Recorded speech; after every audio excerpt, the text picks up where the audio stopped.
Okay, here we are again. This is Chester Joy for DOA News. It is getting close to Christmas time, and we have been getting lots of suggestions from some of our viewers, and many of you have asked if we couldn't try to have an interview with Jesus.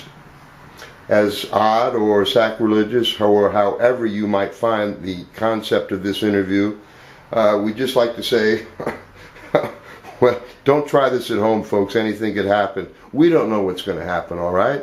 But anyway, we still haven't found Madam Tanya, our communications expert, but we have found this juju. Well, that's what it was called in Jamaica when my father found it and bought it and gave it to me many years ago. And it looks rather like Jesus, and we're putting this figure as a symbol in front of the decobbulator, and let's see how it goes. All ready? Hello? Hello? We're looking for Jesus of Nazareth. The Naz? Jesus, are you there? Jesus? Yeah, I'm here. Who's that? Is this Jesus of Nazareth? Yeah, Jesus Christ of Nazareth, that's right. My name's Chester Dwars. I work with DOA TV, where we do interviews with dead people sometimes. All right, nice to meet you. Yeah, and it's, I don't know if you're aware of this or not, but on Earth, you probably know what's going on. You don't? I don't know. But at this time of the year, we celebrate something called Christmas, which is supposed to be in remembrance of your birthday. I think was the original idea. Anyway, I'd like to start off this may I interview you? May I ask you questions? Yeah, it's all right. I don't mind. I've got nothing much going on today. Okay, cool. That's very nice. I'd like to begin just with a simple quote, which I think says a lot. All right? Would you mind? I don't mind. No, go for it. A man who was completely innocent offered himself as a sacrifice for the good of others, including his enemies, and became the ransom of the world. It was a perfect act. You know who said that? No, who said that? About me? Yeah. Who was it? Mahatma Gandhi. Mahatma Gandhi? He's that Indian fella who's always going around saying, I want to be good, Mr. Gandhi. That guy was an absolute schmuck.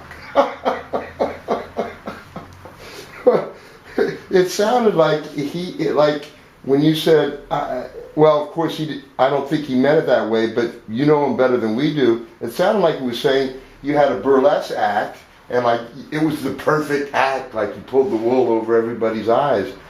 Do you think he meant it that way, or do you think he meant it like the perfect act of a human being finding enlightenment or something like that? I really don't know. I mean, that bloke was always talking a lot of rubbish, but who knows? Oh, okay. There's another question I'd like to ask you. And you have been attributed to many profound quotes, things that you supposedly said during your lifetime. For example, do unto others as you would have them do unto you, which makes perfect sense. It's like what goes around comes around. But then you have these other things that supposedly you said, like, it would be easier to get a camel through the eye of the needle into heaven than it would for a rich man, something like that. I mean, that sounds like were you high? I mean, where do you get these images? First of all, did you say that? I don't think I said any of that. I mean, I think I've just been misquoted through time, actually. I never said anything like that. I mean, you know what it's like when people say something like at a children's party and they whisper it to someone else? Yeah. And after about 20 kids it comes out as something completely different. Yeah. Like it might start off, you've got some biscuits in the fridge. Okay. And it comes out at the other end saying your mum's born in the back of a bus. Or under a bridge. Under a bridge, indeed. Well, I mean, it's not some. I never said any of that stuff. I was just a simple bloke. I mean, you know. A simple bloke, but you were an angry. You were an angry bloke, yes. I was reasonably angry. Yeah. You would have been angry. Okay, but wait a minute. Let's put it this way. And please, I'm not trying to offend you or anybody. This is just me, Chester Dwars, my opinion. about things having to do with you. Now, to begin with, based upon your actions that were depicted in the Bible, whatever version we may choose, is it possible that when you were still alive, you were maybe a bit bipolar? Bipolar, yeah, I suppose you could say that. I mean, basically, I was angry. I was angry, and you would have been angry as well, wouldn't you? Well, yeah, I've always kind of considered myself an angry young man who's become an old, angry man at times. I was very angry. But let me ask you this. Being angry, could this have possibly had anything to do with your childhood? You bet it was. My childhood, people were calling me God. I mean, people were telling me, you born with immaculate conception. I mean, my poor old mum, people were going up to her and laughing at her down at the shops. I mean, at school, people were teasing me every day. Oh, look, his daddy's a toilet seat. I mean, it's obvious I'm going to be angry. I was really very angry. Huh. Well, yeah, I can see that. You still are a bit angry, and who wouldn't be? But that was when you were younger. Now, when you got to become a teenager, when you started really doing these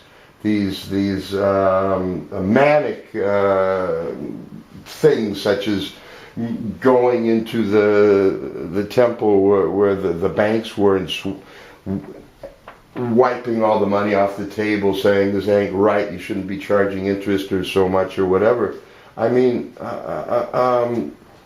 these things must have pissed you off when you got older, things like that, right? Of course it pissed me off. I mean, all these things throughout history has pissed people off. All these greedy people and bankers and power brokers and corrupt governments. I mean, it's the same today, isn't it? Nothing's changed.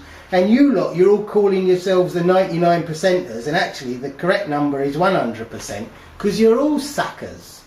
Nothing's changed. We're all suckers? Well, nothing's changed. What exactly do you mean by that, okay? Well, you see, life is what you want it to be, basically. It's however you perceive it. And listen, Chester, life is actually too serious to take seriously. I don't understand this at all. I was a prime example of that. And look what happened to me. They nailed me to a bloody cross. So take my advice and just don't worry about it. You lot just be happy and have a lovely Christmas. That's fantastic. That's nothing great. to do with me. Okay. Listen, okay. This has been extremely uplifting, informative, and absolutely entertaining. I've been having a good time listening and speaking with you, may I call you Jesus? Mr. Christ, if you please. That's exactly what Gandhi said, Mr. Gandhi. Okay, Mr. Christ. Mr. Christ. It's been a pleasure. Yeah, I just have one last question, and I think this would also be of great interest to our viewing audience. Yeah, well, hurry up, because I want to go and have a falafel. Now, this is it. Do you really believe that John Lennon and the Beatles were bigger than you?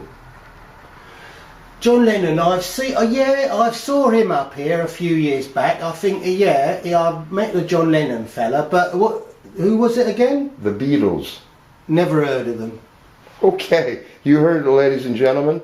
That was Chester George, myself, having the privilege of having an interview with Jesus Christ. And as he said, just don't take life too seriously. It's too serious. Have fun, be happy, and have a Merry Christmas. Good night and good luck. Thank you very much.